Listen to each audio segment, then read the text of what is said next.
La gran fiesta de los tabernáculos estaba dando por terminada. Miles y miles de personas se habían dado cita en la ciudad de Jerusalén, la ciudad de paz, en el templo de Jerusalén, para celebrar esta gran fiesta que anualmente lo hacía el pueblo de Israel.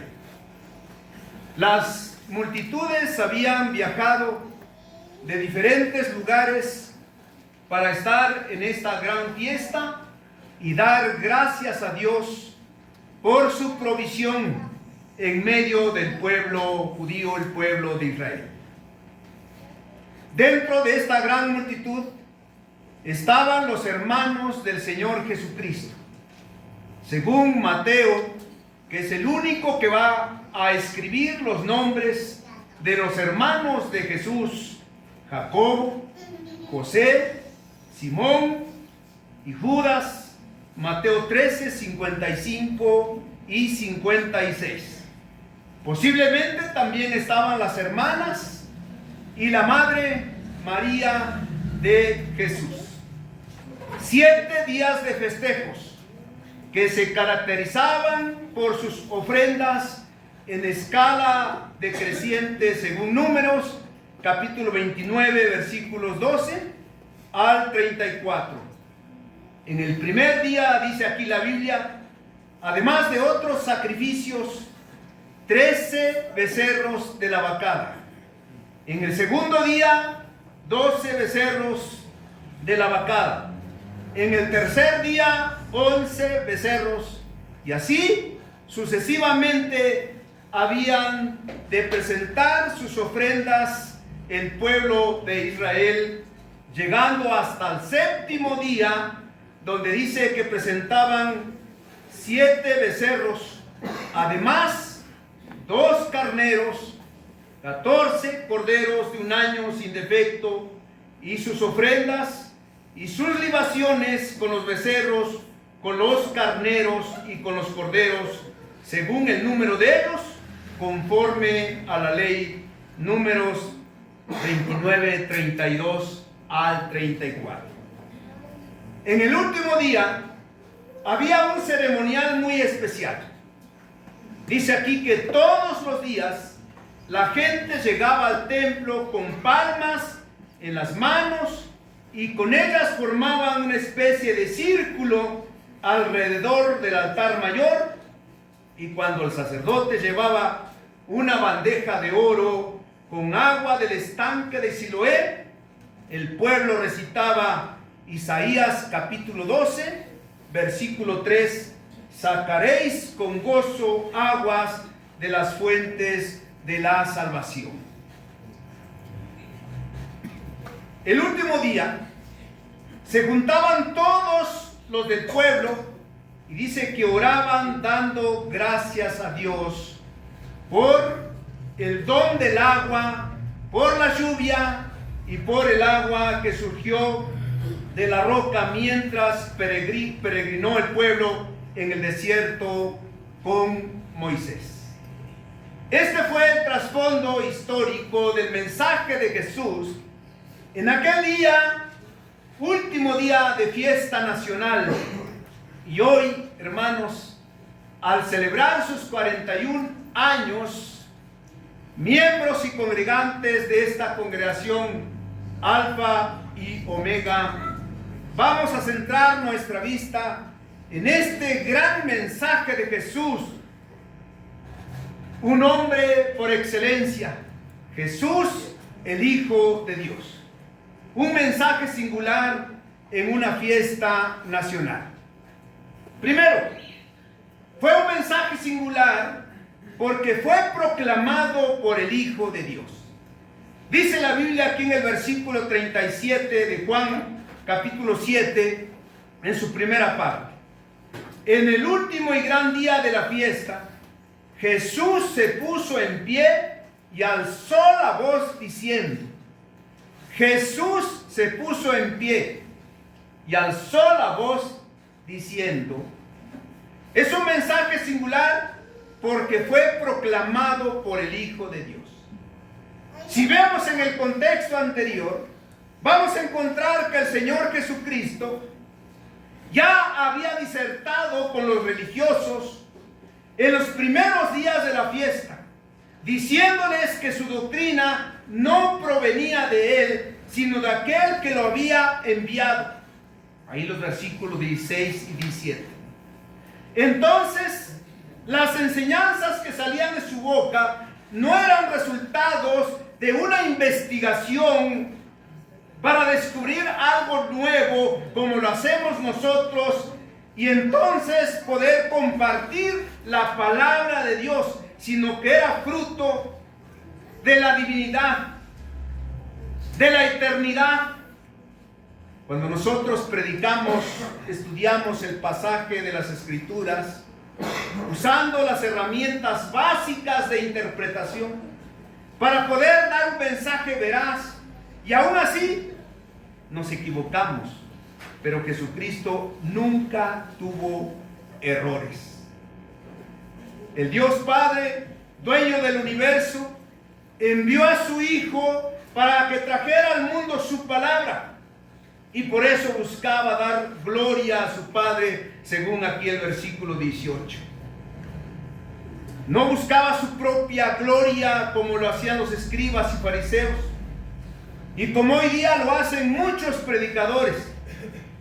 Jesús también había disertado con algunos de Jerusalén sobre su procedencia cuando decían saber de dónde era, y tuvo que enseñarles que él provenía del Padre, según los versículos 27 y 28. Después les habló de su partida hacia su Padre, que lo había enviado, versículos 33 y 34.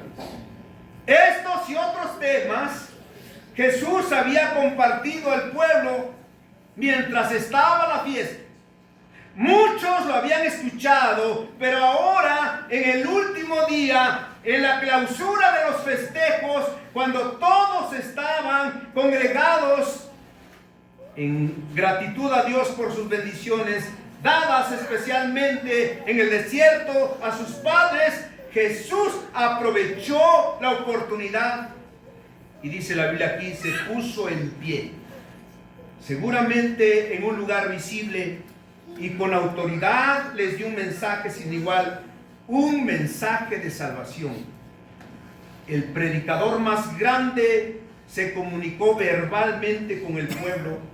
Como divino conocía el corazón del hombre y era el único que podía satisfacerlo, porque en él había y hay vida, vida humana, vida natural, vida moral, vida espiritual y también vida eterna. En segundo lugar, un mensaje singular en una fiesta nacional, porque fue un mensaje de llamamiento. Dice el versículo 37, su segunda parte. Dijo Jesús: si alguno tiene sed, venga a mí y beba. Jesús, el Hijo de Dios, lejos de apartarse de las personas residentes de Jerusalén, líderes religiosos y laicos, peregrinos de otros lugares, aquellos que lo habían rechazado de una forma u otra, estaba junto a ellos para hacerles una cordial invitación. Y encontramos en algunos versículos que había quienes simpatizaban con Jesús, pero lo veían como un predicador, no como el Mesías. Por supuesto, estaban allí también los discípulos con él. Estaban quienes calificaban a Jesús diciendo, es bueno. Estaban quienes creyeron en él solo intelectualmente, según el versículo 31. Estaban aquellos que más adelante dijeron, verdaderamente este es el profeta, versículo 40. También los que dijeron, este es el Cristo, versículo 41. Y otros que cuestionaban, de Galilea ha de venir el Cristo. Y seguramente estaba también Nicodemo, el principal entre los judíos, versículo 59. A estos grupos y a los demás que formaban una gran multitud, Jesús les enseñó que la sed espiritual solo puede ser saciada en Él. Si alguno tiene sed, venga a mí y beba. ¿Quién no tenía sed? ¿Qué hombre, al no beber el agua de vida en Cristo, no tiene sed? ¿Acaso puede estar satisfecho el hombre con la tradición, con las enseñanzas de una religión? ¿Podían los judíos estar satisfechos al presentar sus ofrendas en la fiesta? ¿Estaban saciados espiritualmente con las normas que les habían impuesto?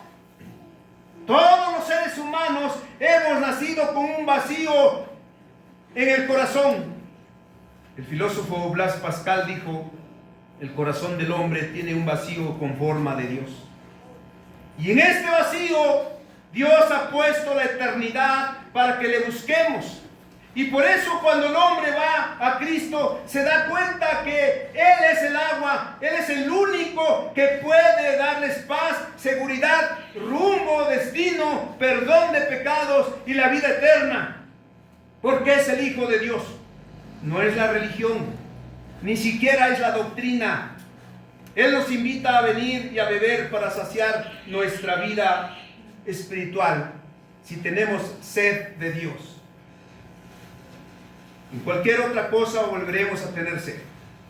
El agua en el mundo da de beber, pero no puede saciar la vida espiritual. Solo Cristo. Dijo Cristo en Juan 4:14: mas el que bebiere del agua que yo le daré, no tendrá sed jamás, sino que el agua que yo le daré será en él una fuente de agua que salte para la vida eterna. En tercer lugar, vemos este mensaje singular porque Jesús declaró la forma en que se puede ser saciado. Versículo 38 y 39, primera parte. Dijo Jesucristo: el que cree en mí, como dice la Escritura, de su interior correrán ríos de agua viva.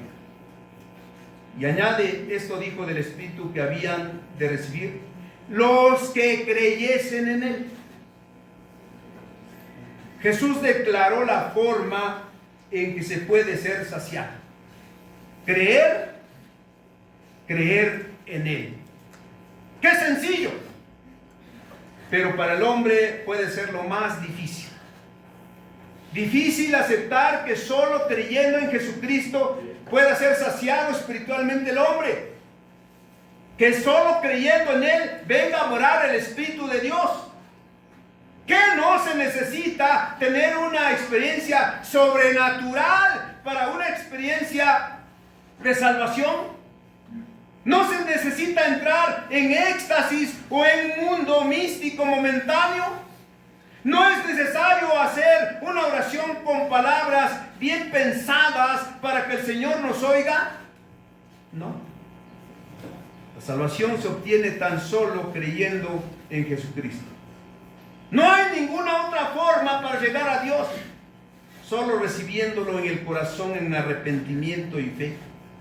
Él es quien puede satisfacer los deseos más ardientes del alma.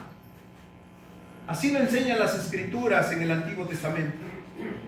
Por ejemplo, dice de Abraham que creyó a Jehová y le fue contado por justicia. Josafat dijo al pueblo: oídme, Judá y moradores de Jerusalén, creed en Jehová nuestro Dios y estaréis seguros. Creed a sus profetas y seréis prosperados. Y en el Nuevo Testamento encontramos con más claridad esta enseñanza. Tan solo en este Evangelio de Juan vemos diferentes textos. Mas a todos los que le recibieron, a los que creen en su nombre, les dio potestad de ser hechos hijos de Dios. El que cree en el Hijo tiene la vida eterna. Pero el que no cree, el que rehúsa creer en el Hijo, no verá la vida, sino que la ira de Dios está sobre él. Yo soy el pan de vida. El que a mí viene nunca tendrás hambre, y el que en mí cree no tendrá sed jamás, dijo Jesús. Así de sencillo. La salvación es gratuita y a los hombres les cuesta creer esto. Todas las religiones enseñan que la salvación se obtiene por obras, que el hombre debe portarse bien. Y no estoy diciendo que se porte mal, no, ese es el mensaje. Que debe ser religioso, hacer mandas, practicar los sacramentos, ser un buen padre, un buen esposo, un buen ciudadano, cumplir con sus deberes en la religión, y se va con todo y zapatos al cielo. No. El ser una buena persona es fruto de la salvación, pero puede haber buenos delante de los hombres que irán a condenación. Cristo entonces ofrece a todos vida eterna. Él no rechaza a nadie. Cuando estuvo en la tierra recibió a religiosos como a Nicodemo y al joven rico, hombres de posición social como el oficial del rey Herodes. En Capernaum recibió a los griegos que lo buscaron, gentiles como el centurión, la mujer cananea, la mujer samaritana, publicanos como Mateo y Zaqueo, mujeres de baja reputación como la mujer adúltera y María Magdalena, enfermos y endemoniados, pobres y ricos. Él no hizo acepción de personas. Por eso dijo: los que creen en Él, de su interior correrán ríos de agua viva. Esta es la invitación del Maestro.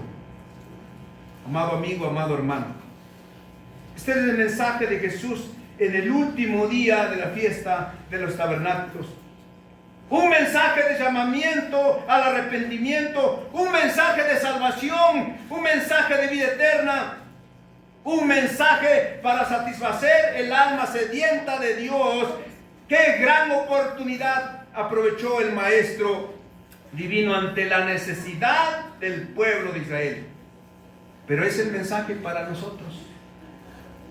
Este día de fiesta nos llama a estar cerca de Él, a confesarlo como único que nos da vida eterna, a celebrar dando gloria a Dios, a su nombre por los 41 años de vida, estando cerca de Él, a entregarle el corazón, a ser saciados por medio de Él. Felicidades, hermanos, que sigan caminando con Cristo como piloto de sus vidas, proclamando su evangelio. Y usted que no ha confesado a Cristo como Salvador, venga a Él, crea en Él, y Él les saciará. Que Dios les bendiga.